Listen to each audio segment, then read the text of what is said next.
কেকেআরের বিরুদ্ধে মুম্বাই ইন্ডিয়ান্সের বোলারদের তুফান। মুম্বাই ইন্ডিয়ান্সের অশ্বিনী কুমার 4 উইকেট নিয়ে পুরো কেকেআর দলকে তাসের ঘরের মতো ভেঙে দিয়েছে। তারপরে রাইল রিকালটনের তাবড়তোড় তুফানের ফলে মুম্বাই ইন্ডিয়ান্স খুব সহজেই এই ম্যাচটি কেকেআরকে হারিয়ে দিয়েছে। তার আগে আপনি যদি কেকেআরের ফ্যান হয়ে থাকেন অবশ্যই ভিডিওতে একটি লাইক করবেন।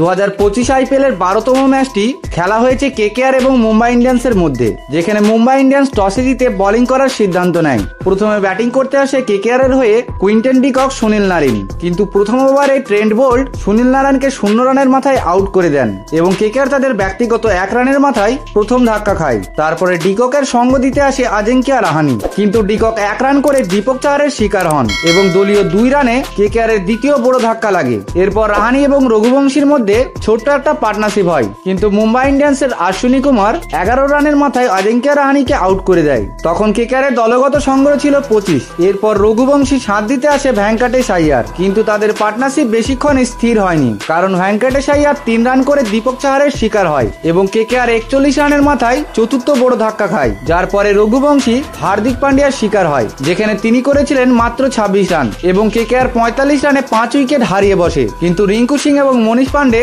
সুন্দর একটা পার্টনারশিপ তৈরি করছিল। রিঙ্কু সিং একের পর এক বড় শট মারছিলেন আর অন্যদিকে মনীষ পান্ডে ভালো শট খেলছিলেন, কিন্তু রিঙ্কু সিং বড় শট খেলার চেষ্টায় 17 রান করে আউট হয় এবং কেকেআর 74 রান করে 6 উইকেট হারিয়ে ফেলে এবং মনীষ পান্ডে 19 রান করে আউট হয়। কেকেআর 80 রানের মাথায় 7 উইকেট হারিয়ে বসে। এখানে কেকেআর এর জন্য সব থেকে বড় ধাক্কা তখন লাগে যখন আন্দ্রে রাসেল মাত্র 5 রান করে আউট হয়। কেকেআর 88 রান করে 9 উইকেট হারিয়ে ফেলে। পরে হর্ষিত রানা এবং রমনদীপ সিং এর মধ্যে ছোট্ট একটা পার্টনারশিপ তৈরি হয়, কিন্তু হর্ষিত রানা 4 রান করে আউট হয়। তবে শেষের দিকে রমনদীপ সিং একটি 4 এবং 2টি ছক্কা মেরে 12 বলে 22 রান করে 16.5 ওভারে কেকেআর অল আউট হয়ে যায়। অবশেষে 117 রানের টার্গেট দেয় মুম্বাই ইন্ডিয়ান্সকে। মুম্বাইয়ের হয়ে ব্যাট করতে আসে রাইল রিকালটন এবং রোহিত শর্মা। রোহিত শর্মা ব্যাটে এসে দুর্দান্ত শট মারছিলেন, কিন্তু অন্যদিকে রাইল রিকালটন তুফানি ব্যাটিং করতে শুরু করে দেয়। কেকেআর এর বোলিং লাইন আপকে সম্পূর্ণভাবে ধ্বংস করে দেয়। এই দুজনের মধ্যে 46 রানের পার্টনারশিপ হয়, কিন্তু আন্দ্রে রাসেলের বলে রোহিত শর্মা 13 রান করে আউট হয়ে যায়।